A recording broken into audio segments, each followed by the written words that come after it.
and he will talk about sustainable rural livelihoods and migration. I now request the speaker to begin. Thank you. Welcome to all Can you please unmute your mic? Yeah. Hello? Yeah, unmute. Yeah, hello? Yeah. Please start, sir. Okay, fine. Okay, well, viewers, a very important topic, sustainable rural livelihood, and then why migration. This is a very old topic, and as we have already seen, see, there are two things. In Kannada there was a saying, my grandmother used to say, Kettu Pattana Seru. What do you say, Navneetaji? It used to be a very big saying. Our grandmothers used to say. So if you cannot do anything in the villages, you go to the cities. Kettu Pattana Seru means you go to cities. So today if we see the world estimate and the FAO estimate says half the world population is all in cities, whether it is Rome or it is Mumbai, Calcutta, Bangalore and so on. So now, very quickly we'll go and flag the topic. See, today the livelihood, not just rural livelihood, we need the 5 capitals. You require a human capital, you should be a healthy person, you should be a highly educated person, okay? And now what is that a highly educated person will do in the village? Will he do agriculture? No. Then obviously in agriculture you require some natural capital, you require some land, then you should have some financial capital, okay, you should take crop loans, okay, you should have some physical capital, okay, and then you should have a social capital. By putting all these things, you are eligible to be called as a farmer.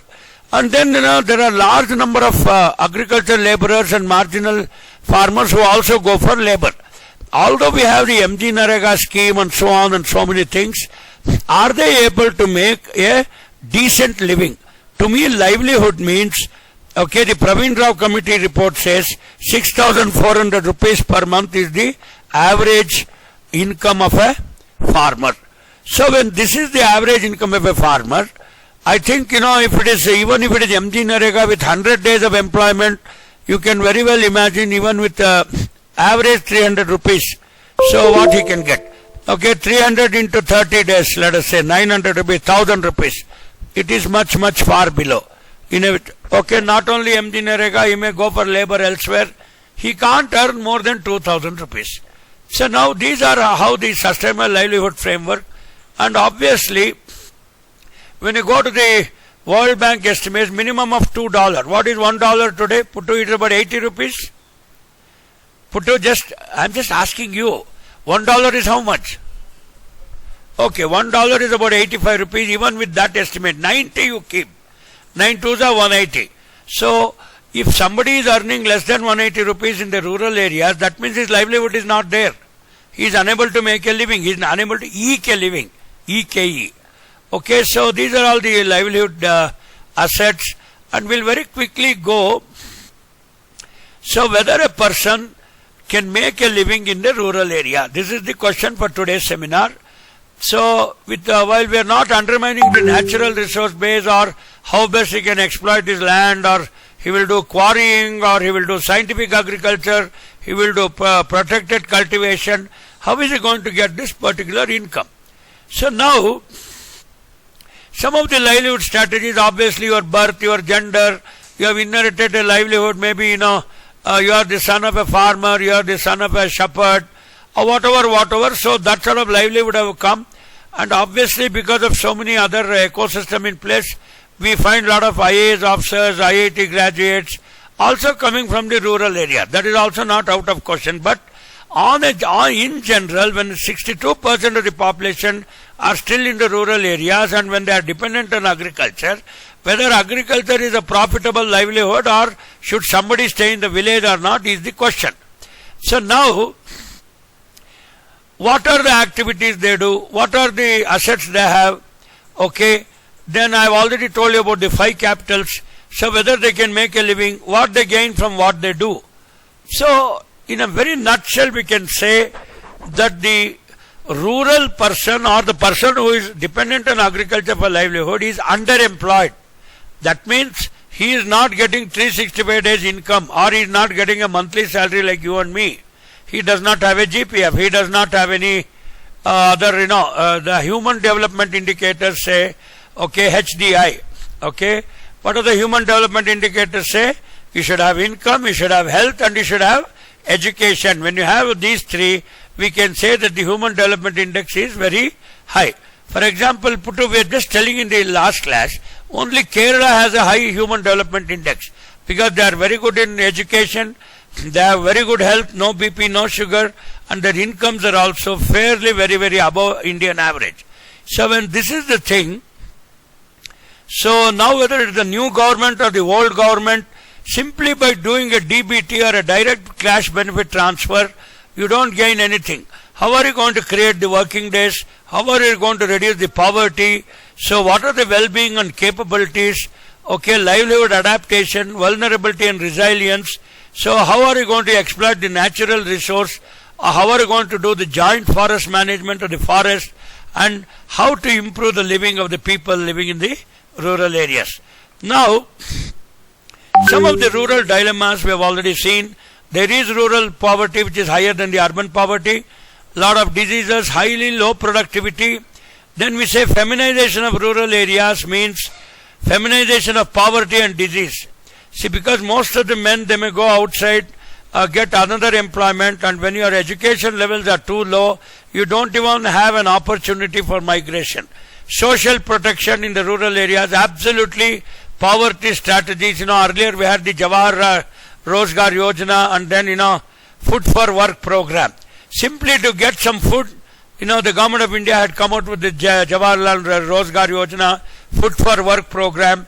Although we did not want to desilt many of our lakes and all that, simply we were saying, you please do work on the roads, you work on desilting our tanks so that we get you some livelihood. Comparative advantage that does not translate competitiveness. So, today there are spatial imbalances in the sense that the rural and urban disconnect is there. Many people from the rural areas are coming to urban areas for livelihood. Okay, over dependence on subsistence agriculture. You have, let us say, 3 acres of land. If you want to do, say, there are 3 types of agriculture, I already told you. One is the subsistence agriculture, just growing some ragi and all the things, that too under a rain-fed situation with very low external input agriculture. There is a magazine also called as LIIHR. Okay, you must have read that. So which talks about all the sub-Saharan, African and Asian countries where people in the scheduled tribes and on the hilltops and all that, where the soil depth is absolutely less. Okay, they are doing something what is called as subsistence agriculture. The same farmers are one who are also doing the shifting cultivation, which is also called as the zooming cultivation. We have to discuss that itself. So from there, we are now trying to go into the sustainable agriculture, which is supposed to be an organic agriculture. Okay, generating all our inputs right in the farm, and with the crop livestock interaction, we have been doing that as well.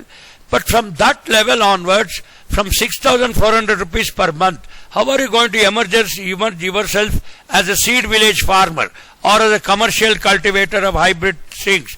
Or like our Shweta nowadays was working on 3 important crops: broccoli, capsicum and English cucumber, gherkins, which are all 100% export. So they only fetch the money. So how are you going to do these things? And because of all these rural dilemmas, today a farmer or a laborer in a village, he is having food insecurity. So just because he is in a village, just because he has lands, if he does not have inputs, if he does not have access to money and resources, he cannot get any profit in agriculture. Therefore you see all of them as taxi drivers, or if they are to come to the urban area, some little skill improvement is required, which they are already doing. Now, the other dilemmas continue, like, there are no off-farm employments at all in the rural areas. See, I was seeing, I was really shocked. I visited so many villages. People are taking a rented house in a village. See, suppose in a village, if you don't have a own house, can you pay rent? Okay, even a rent of 1,000 rupees if you have to pay in a village, you should earn at least 3,000 rupees, 1,000 rupees you have to pay rent, 2,000 you can eat. So where is the sustainability? So the income distribution is very heavily skewed. So a lot of poor transport, basic service and market infrastructure, low literacy rates, and obviously climate change and ecosystem change. So therefore, in a nutshell, there is threat to rural livelihood. So is it that only the urban areas like you and me only aspire that my children should become IIT graduates, my children should do IAS officers, whether a rural area or a laborer's son should not think of passing an UPSC exam? I see that many success stories, even people from such harsh adversity quotients are also coming and becoming successful.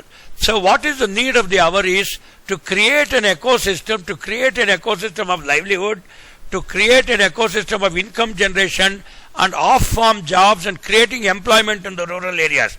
This is exactly what Gandhiji's dream of making India Swaraj, and they told that India lives in its villages. We have 6,48,000 villages in this country, but absolutely no employment and income generation in cities.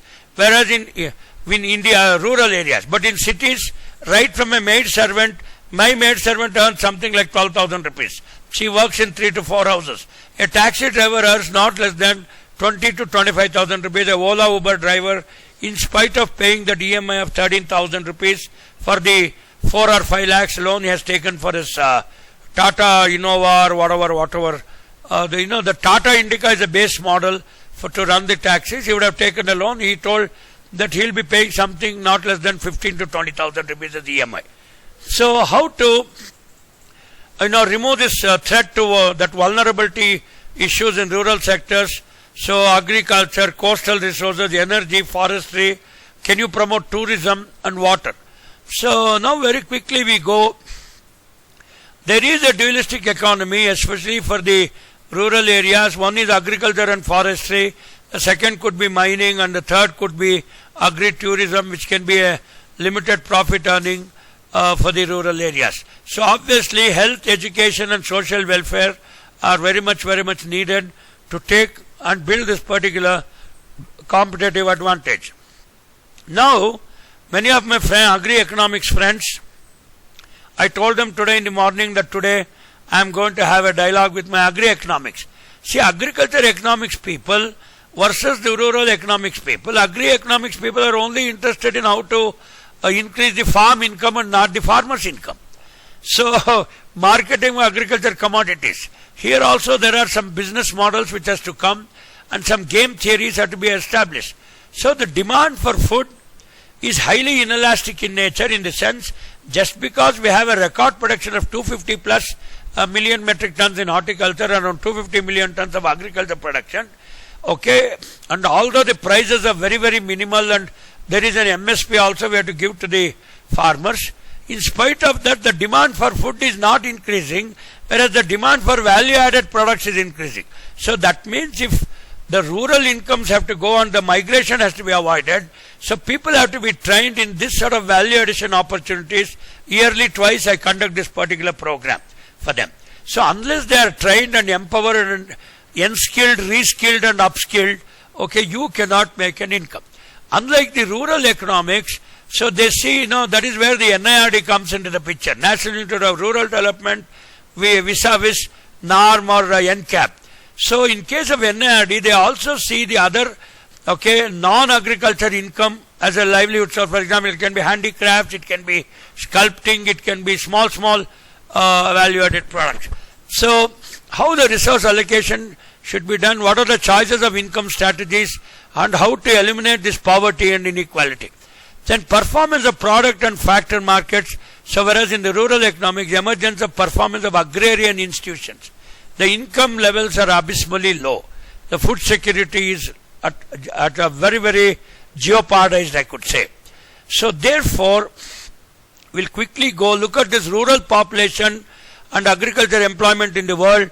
Okay, the black is economically active people in agriculture across various things.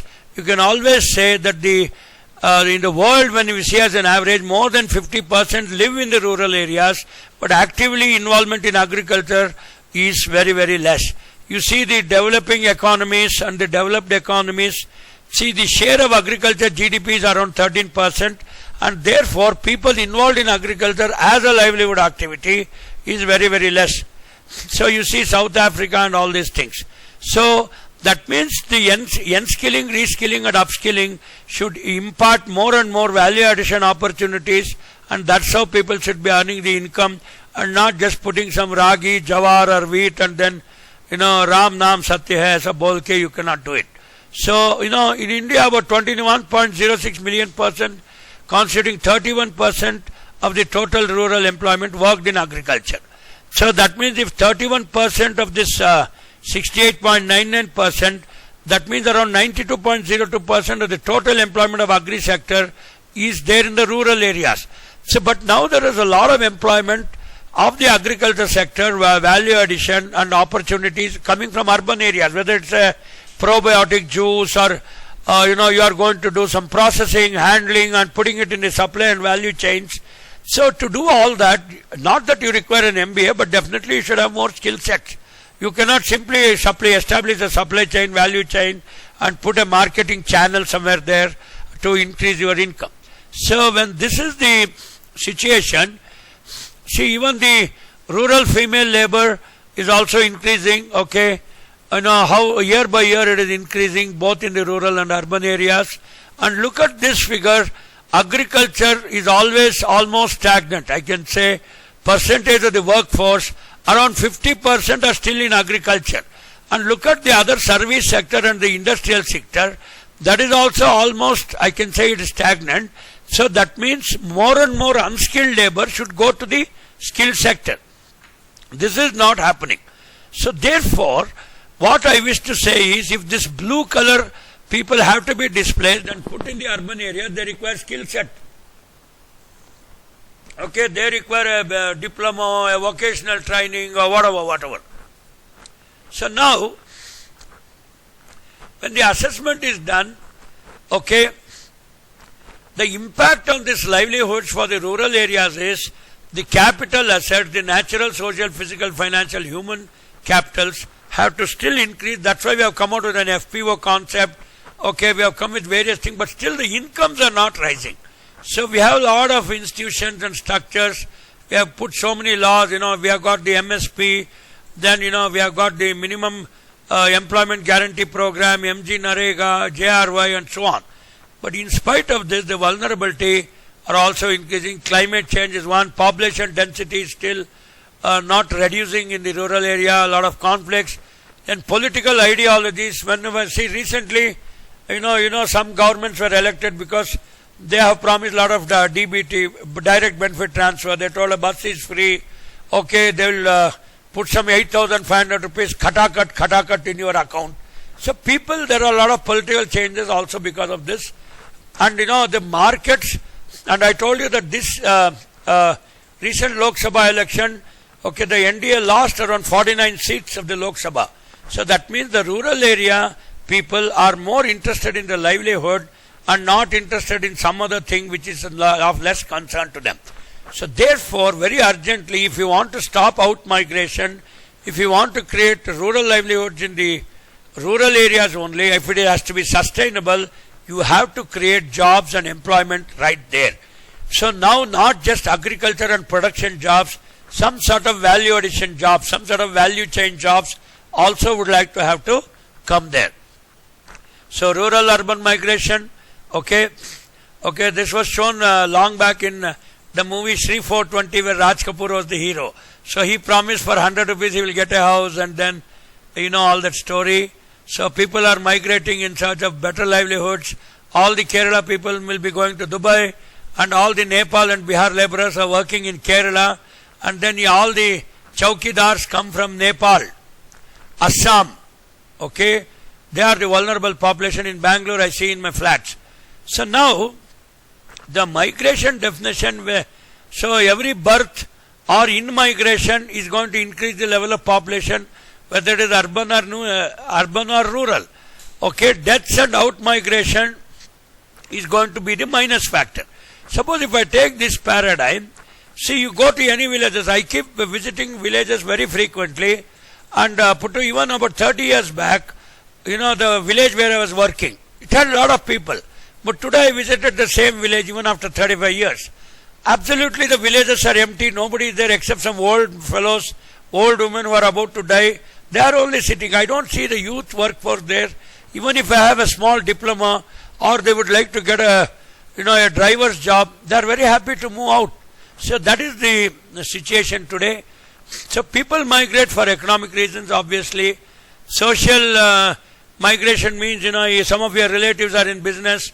So political migration, of course, that is not much in India. Environmental causes, natural flooding and all that. So most of the migration which I see in Bangalore, Chennai or Delhi, it is only because of economic choices they are come. Even the Rohingyas wanted to come inside, but we did not allow them, and a lot of influx both from Bangladesh, Nepal, Pakistan. People want to come inside India because here it's a better place. In Pakistan you have to pay 300 rupees for petrol. So it is very, very costly. So now there may be legal migrants, illegal migrants. I told you about Rohingyas, and then irregular migrants, refugees. Long back, in Kollegal district of Karnataka, in Kollegal, the Tibetan refugees had come. That was Devarajara's government. And even today, if you go to that Kushal Nagar, and Kollegal area, you find all the Tibetan settlements. They do chocolates and all that artisanry which is coming there. So there is another place, Kushal Nagar. There also you have this migration. So temporary labor, highly skilled and business migrant. See, even a person who does an SLC and a small ITI course, he is a highly skilled labor. He has a lot of demand in cities. See, when maid servants are in huge demand, who are unskilled laborers, instead of, cutting the stone in the rural area and working in some dilapidated condition, the skilled labor is having a higher job. I see even people with just diplomas are making crores.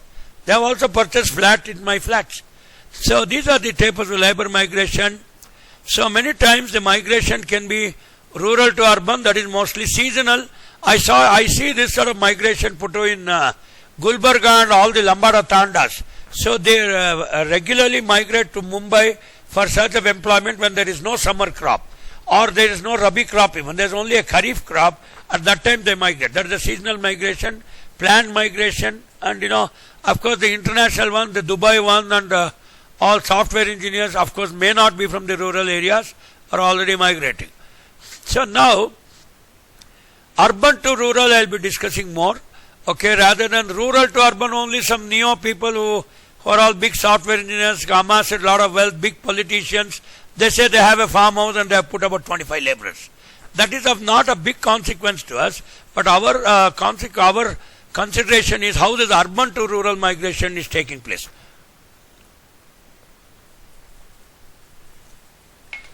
Now, what are the push factors and the pull factors? See now, the cities, the push factors for a village and the pull factors for a city. See now, in case of push factors, there is high population present in the rural areas, lot of economic hardships, poor quality of life, then some ethnic cleansing. That means some communities, just like in Kashmir it happened. All the Kashmiri Pandits were just removed.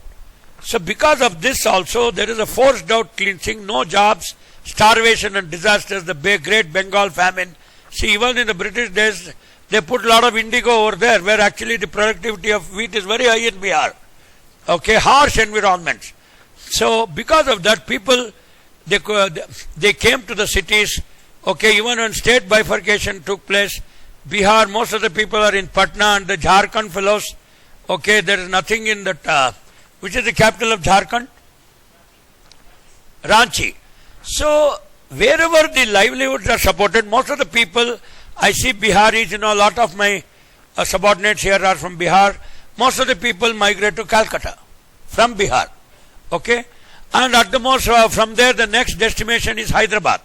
Then the next destination is Bangalore. They don't even go to Trivandrum. Then other Biharis and all, they will simply go to Delhi, Mumbai. So that's how that Manoj Bajpayee came to Mumbai and became a cinema star. You go there. Yeah, better. So here is one Dr. Thakur, he is my student. So therefore, what I say is, whether it is Mumbai, Manoj Bajpayee going there, or a Bihari coming here, people come, these are called the pull factors. Able to support population, more opportunities, higher standard of living, receptive, and this Super 30 also in Bihar. Where Hrithik Roshan had done that movie. See, a lot of people are becoming IITs. Who told that only rich people will pass IIT? It's not like that. Even a poor man, see, people go to Kota, Rajasthan. There also, They want to improve their skill set and they want to improve their standard of living. It is only the human capital and the things. I am openly telling, let my viewers not be distracted. People in the urban areas are not so intelligent as compared to people in the rural areas. You see the IIT exam cracking pattern. People in cities only talk English. बहुत अंग्रेजी बोलते हैं, पर दिमाग में क्या है? मट्टी है. Okay, so we accept refugees and asylum seekers. City life, bright lights. Okay, a lot of partner works. Therefore, long back Abdul Kalam ji had come out of in a project called as Pura, providing urban areas in urban amenities in rural areas. When you do this Pura factor, the out migration can be reduced. Otherwise, I don't see that that out migration can be ever reduced. If you give intent, I'll do it. I'm impressed. Okay. I'll get it done. Okay, yeah. Sorry for the disturbance. Okay, fine. I'll get it. I'm in a class. Okay. So therefore, Pura is going to solve some of the problem. And obviously, in the pull factors, the security is better in the urban areas, whereas in the rural areas, बहुत दंगा फसाद होती है, crime होती है. अगर आप किसी उल्टा सीधा जात का हो तो कत्ल हो जाएगी आपकी. So then the environment also is better in the cities nowadays. Stability is more in the cities. Okay, and then economic wise, you have a better standard of living in the cities. I told you, if you have got income, health and education, you can easily live in cities, especially health issues. See how there are absolutely no health facilities of the standard in rural areas. Services, कभी-कभी mobile tower की signal नहीं मिलती है rural area में. हाँ बोलो ठाकुर. हाँ, yes. So the human development index, so Thakur बैठे हैं, ठाकुर हाथ मुझे दे दे, like that. Okay, so the human development indicators, income, health and, okay, what is the other one? Income, health and, income, okay, health and education. Three things you should have. You may be a big Thakur, you may be a big reddy, you may have 25 acres in Chintamani. It has no meaning for us. You should have in an urban area 1 crore house, you should have a PhD, or you should have a software engineer, and Puttu, you should be able to take that Mahindra 3XO or Range Rover. I think that's about 80 lakhs. So otherwise we can't say that this girl has done a good job. Okay, otherwise you will have to be there in Chintamani. Okay.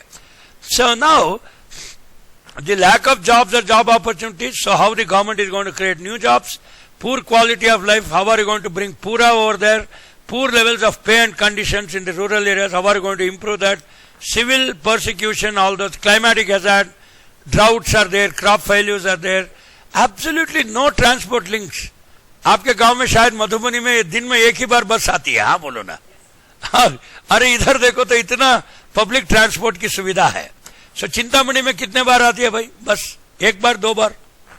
Okay, क्या वो ठीक है, दिन में कितने बार बस आती है? ठीक है, फिर भी अर्बन एरिया कंपेयर करने से कम ही है ना. इधर ओला उबर से लेके दुनिया भर की सुविधा है. पूर हेल्थ एंड एजुकेशन से बैठो, जा क्लास हो रही है, आप भी सुनो. This is about rural out migration and livelihood. आप ही के टॉपिक पर मैं बात कर रहा हूं. So now the job opportunities, we are told today, better perception of better quality of life, health and service, less likelihood of natural hazards, chances to earn more money, better quality of life. So ये magnet इसलिए दिखाई गई है, लड़की सुनो ना एक minute, वहां एक मैग्नेट दिखा रही है. That means these are the attracting forces in cities. City बहुत आकर्षण करती है, हमारी युवा को बहुत आकर्षित करती है. और खेती बाड़ी करना वो लोगों को उतना उत्साह नहीं है. ओके, उतना मोटिवेटेड नहीं है, पैसा भी कम है, और आप जैसे किसान लड़कों को दुल्हन मिलना भी मुश्किल ही नहीं, नामुमकिन हो गई है. हाँ बोलो भाई. इधर कर्नाटक में लोग रोते हैं, सर हमको कोई लड़की नहीं दे रहा. ऐसे लड़की आप शादीशुदा मत हो जाओ. ओके, आप आराम से रहो, खेती बाड़ी करो. ये सब उपदेश कौन लेगा? Nobody is going to take. Because कोई सॉफ्टवेयर इंजीनियर को लड़की देगा तो क्या किसान को देगा? नहीं देगा. सो रूरल एरिया में जो रहता है उसको कोई देगा? नहीं देगा. So therefore friends, migration is becoming important. The positive impact is unemployment is reduced, people get better job opportunities in rural areas, the so-called. The negative thing, the loss of a person from rural areas impact on the level of output. See, for example, I'll give you this nano car example. See, initially nano car Bengal में आना था, okay, Kolkata में. But why they did दंगा फसाद? They said इसकी जमीन छीन ली जाएगी, इसकी खाता चला गया. Actually, टाटा ने वहां वो क्या गांव है, कोई गांव है ना, वो नंदी गांव, जहां नैनो कार आनी थी. So therefore they told, अरे भाई West Bengal is having lot of engineers, Bihar में भी काफी इंजीनियर्स मिलते हैं, तो चलो ये नैनो कार वहां कर देना चाहिए. बट ये वो सब आपको इतिहास की गवाह है कि इतिहास की पन्ने पे दैट वो कैसे वहां से निकाल के अभी गुजरात में नैनो फैक्ट्री लगी है. वो राजनीति बोलो या ममता दीदी का बोलो, वो कुछ भी बोलो, हमें मतलब नहीं है. But what happened is in Gujarat you don't get engineers. Local Gujarat engineers कम है, और नैनो कार फैक्ट्री में जो भी काम करना है, Karnataka producers lot of engineers, they have to go to the nano car. आप हाँ बोलो ना. So therefore, whenever a factory or an employment opportunity is created, it takes into consideration the socio-economic structure of West Bengal or Bihar, and that's based on that only people will do investment.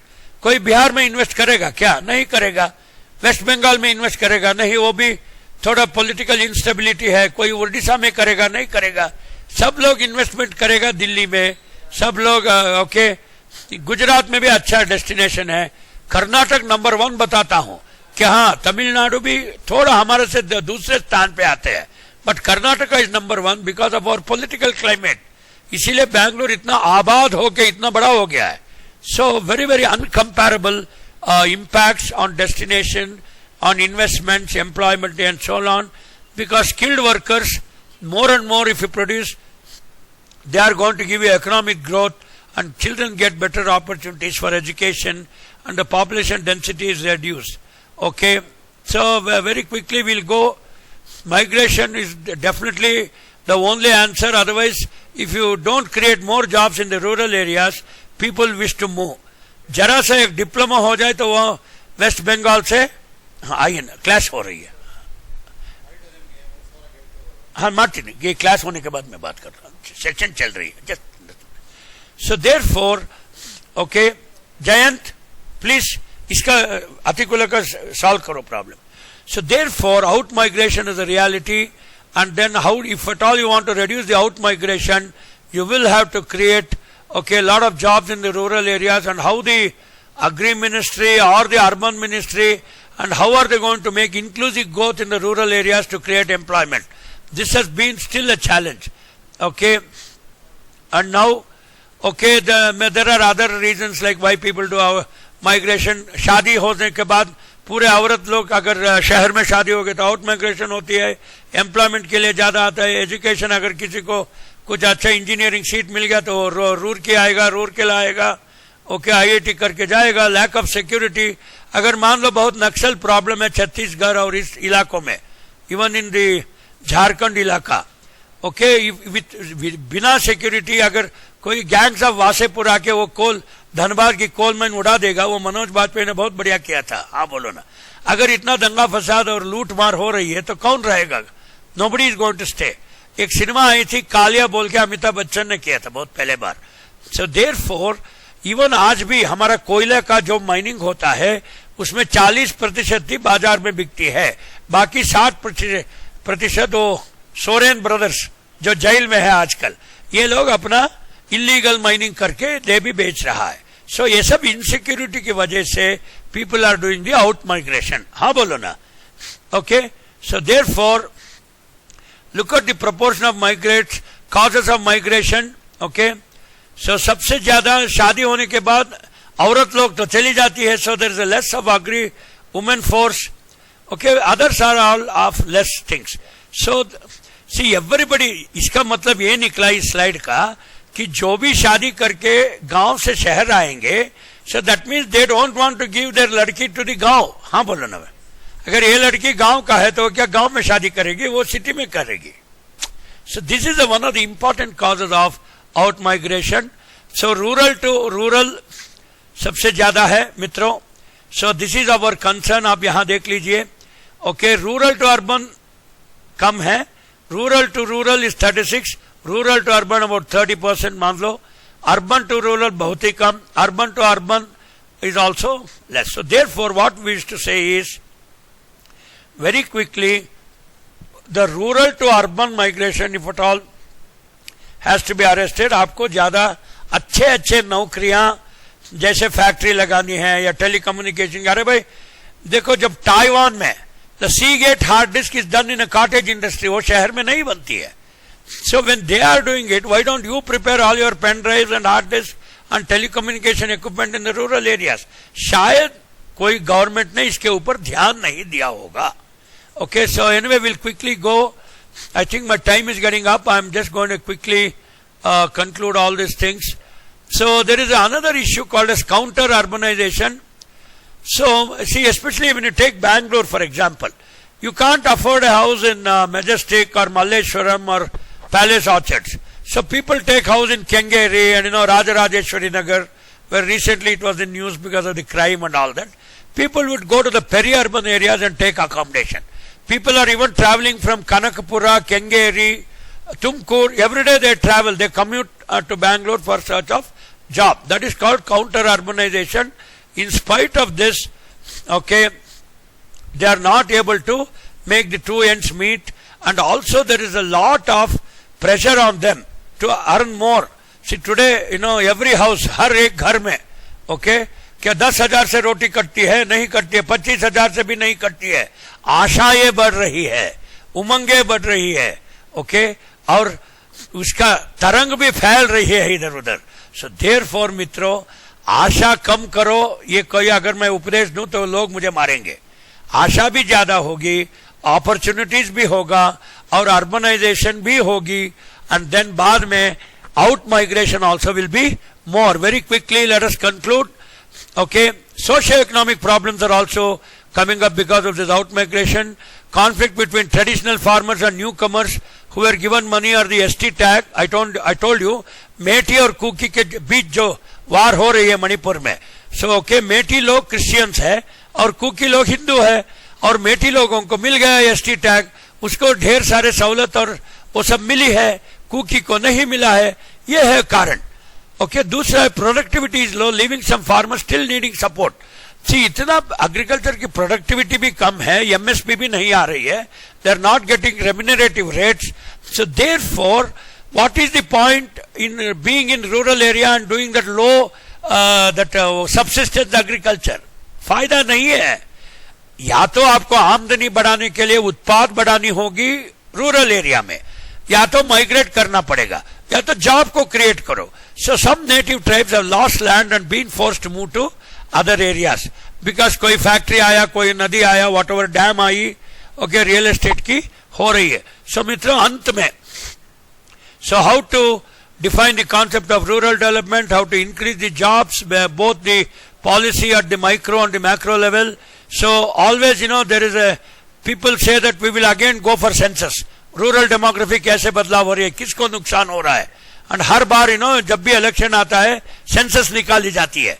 Okay, Jha का कितना population है, ठाकुर का कितना है, SC ST का कितना है, भूमिहार का कितना है. सो people are doing all that. The value of the rural space and sustainable resources. Okay, we should create more and more sustainable livelihoods. Okay, nurture pura and socio-cultural coexistence and also the productivity. Okay, so therefore this should become the national agenda and also global benefits. So अंत में मित्रों, मेरा एक ही परामर्श का statement है कि जब ओके भूखेपन, ओके जब रोजगार वो रूरल एरिया में नहीं होती है, तब ओके ये माइग्रेशन होती ही रहती है. ये तो वास्तव भी है और सच भी है. और इसके लिए इस प्रस्तुत जो गवर्नमेंट है वो क्या करती है वो देखना पड़ेगा. खाली कैश बेनिफिट ट्रांसफर से नहीं चलेगी. Okay, you should bring some sort of a sustainable things. So thank you मित्रों. So that was doctor V K Jarav. Yeah I am going to stop sharing. You can open for questions. Thank you very much, sir, for a wonderful presentation. I will take up the questions now. What role does climate change play in rural-urban migration? See, for example, if you see Rajasthan and some parts of Bihar, okay, either it may be a more flooded region or the soil depth is less, or in Rajasthan very, very harsh environment, although the Indira Gandhi Nahar has come.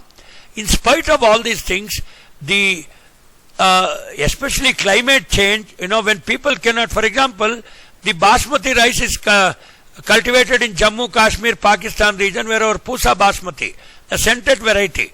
See, suddenly, if there is a change in temperature and all that, the quality of the basmati rice will come down, and people who are dependent on that for livelihood will have to migrate.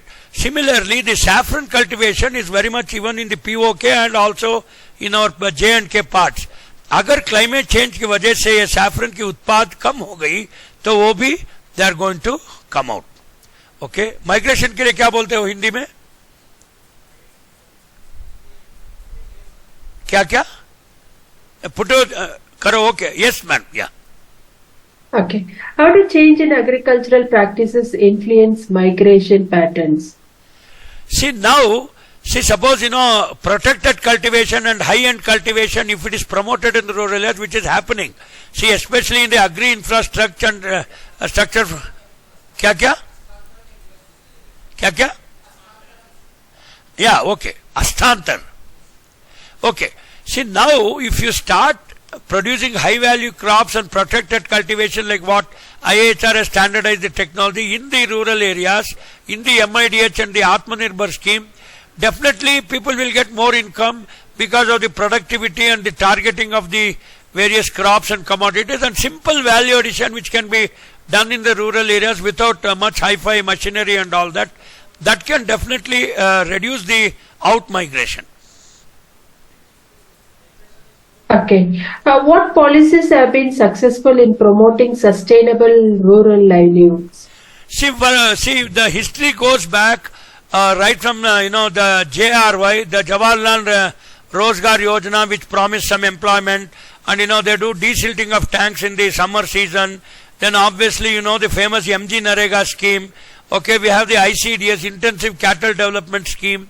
We have the SCSP and the TSP program. So many cash benefit programs, especially after these Aadhaar enrollments and all that. Direct cash benefit transfer has also been provided to the rural areas so that the out migration is reduced and the cities don't get a lot of these slum dwellers and these sort of people. So the government has been doing, but still it is not enough because the aspiration is more than 8,500 rupees. That's why, all the political campaigns came out with this khatakat 8,500 rupees. See, if you don't give them 12,000 rupees, nobody will stay in villages. So if somebody has to stay in village, see, suppose let us say I am a villager, I have very high aspiration. Okay, I am a PhD, MBA fellow, or somebody is a BTech fellow. His aspiration is minimum 1 lakh. So that is the opportunity cost you will have to give to make people stay in the rural areas. So why will a minimum graduate at least stay in a village? कोई रहेगा क्या graduate? कोई diploma वाला रहेगा? नहीं रहेगा. जब तक उसकी एम्प्लॉयमेंट नहीं क्रिएट करोगे तब तक they won't be in the rural area. कोई यहाँ मुफ्त का काम करके मुफ्त रहने के लिए यहाँ कोई आसमान से टपकी हुई कोई नहीं है इधर. ओके, वो तो पुराने जमाने और दुनिया की रीत और रिवाज थी और दुनिया की दस्तूर थी. Today it is only about economics. ज्यादा आमदनी आती है तो वो वहां जाता है. और मान लो कि गांव से तालुक आता है, तालुक से डिस्ट्रिक्ट हेडक्वार्टर पे आएगा, डिस्ट्रिक्ट हेडक्वार्टर के कोई फीडर टाउन पे आएगा, वहां से स्टेट हेडक्वार्टर में आएगा. Migration is a gradual process based on the opportunities and income. Okay. What policies have been I finished it, sir. I move on to the next one. How can government balance urbanization with the need to sustain rural livelihoods? See, now, no, madam, here I wish to be a bit critical. Kindly don't mistake me. See, the government runs on GDP. Okay. See, now agriculture GDP is only 13%. Okay, industrial GDP is about 26%. Service sector GDP is more than 65%. And then because our software engineers went abroad, lot of foreign exchange is coming. We don't have any problem of foreign exchange. So government is not here to support only rural livelihood. It is only going to create an ecosystem so that the GDP cannot be jeopardized at one side, and at the same time the country's economy is now going into double digit. क्या 11% है क्या अभी? 11-12% है. 8% is our growth rate. So it has to balance all these things. Therefore, we are not in a, we don't have any force to create some urban employment. Although if you want to stop out migration and reduce the influx in the cities, only you have to do it. But otherwise government is happy simply expanding its cities. Chennai, Bangalore is already interlinked. We have Hosur, we have Katpadi this side. So one day there won't be any Chennai, there won't be any Bangalore. Both will fuse. Already Bangalore and Mysore is fused. Okay, so everything goes by employment, income opportunities, GDP and productivity. See, otherwise, just for the name of CSR, okay, corporate social responsibility, simply by putting some infrastructure, agri-infrastructure fund is also there. They give you 5 crores for 3%. Just because they give that, I don't think that, the rural livelihood can become sustainable, because the aspiration is still very high. Nobody will live for 6,000 or 8,000 rupees even in village.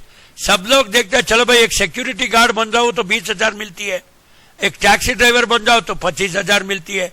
So people are seeing at these sort of things, and government is also doing, but government has no hard and fast rule that it should create rural livelihoods. It is giving something. The ecosystem is in place, but obviously we cannot neglect the other growing sectors at 8%, and we cannot put all that money in this direct benefit transfer, free food and all that, which some governments are doing, and that is highly unsustainable. Thank you. Okay. What are the best practices for creating job opportunities in rural areas to reduce migration pressures?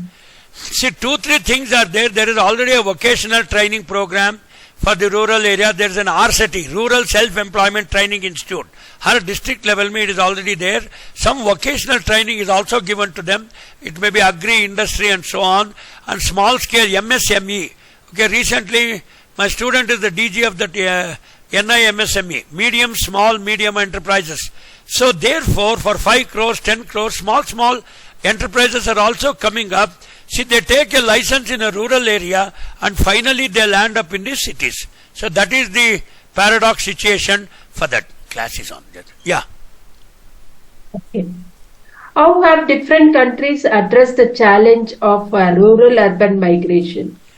See, other countries, even in America also you have all this migration, but unfortunately, their ecosystem is somewhat different.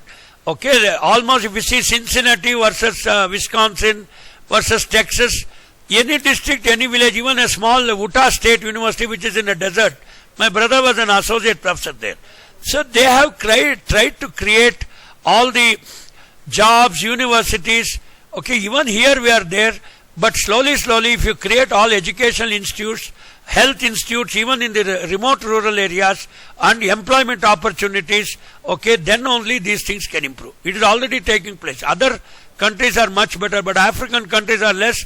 Pakistan is far behind us. We are only better. Okay. What are the implications of rural-urban migration on family structures and gender roles in rural communities? See, already the nuclear families are here to stay. The joint family has already broken. Nobody is even worried about any caste, creed and all that. Culture has already changed. Today it's only money, your human development index, employment and your status and style of life.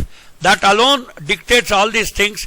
Otherwise nobody bothers about all those parda system, bade log ghar mein baithe hai, reet aur riwaj aur duniya ki dastur. These things are all outdated concepts. Okay. What are the future trends in rural-urban migration and how can they be managed sustainably? See, now already the FAO estimate told that by 2010 itself half the world population will be in cities. Now it is already 2024. I think more than half of the world population is already in cities, and already are seeing all this water problem, all that crime rates are going to be very high. Okay, and already the cyber frauds are all taking place. All this is because people don't have employment opportunities. It is only a high-skilled laborer, high-skilled worker only who gets a good employment. Otherwise, the crime rate will increase. You will have a lot of security issues in cities even today. Okay, I have completed the questions from our end, sir. We have few students from your side. If they have any questions, they can ask. Sir. Yeah, They can please, unmute the line. Thakur पूछो कुछ प्रश्न. आप भी पूछ सकते हो. नवनीता जी पूछो. See, now the rural urban migration is taking place. इसको कम करना है या ज्यादा करना है? कम करना है. कम करने के लिए you have to. Even my students are saying that the migration should be reduced, but to reduce migration, you have to increase the opportunities in the rural areas. See, otherwise every Tom, Dick and Harry would like to come to the city even for a small medical treatment, like putting a stunt in the heart. See, those things are not available in a mandal headquarter or a small primary health center. See, today everybody is all specialized under this sort of education. So the only answer to this is slowly, okay, the investments also should be more in the rural area. Like last session I told you, see 50% people live in the rural areas, but you don't put 50% of our budget into the rural areas. You are not even putting 26% of the budget in the rural areas. Okay, 75% is for the people in the urban areas. So 50% of the people in urban areas get 75% of the total budget, whereas the rural areas get only 25%. So इंसाफी कहाँ है? Okay. Yeah. Okay. Thank you very much, sir. Okay, I'll leave the meeting. Thank you very much. Nice of We you. have now completed the round of questions. On behalf of agricultureinformation.com, we like to thank Dr. V.K. Jayaraghavendra Rao for the talk and for answering the questions. I'd like to also thank all the participants in the meeting. This meeting will now be closed.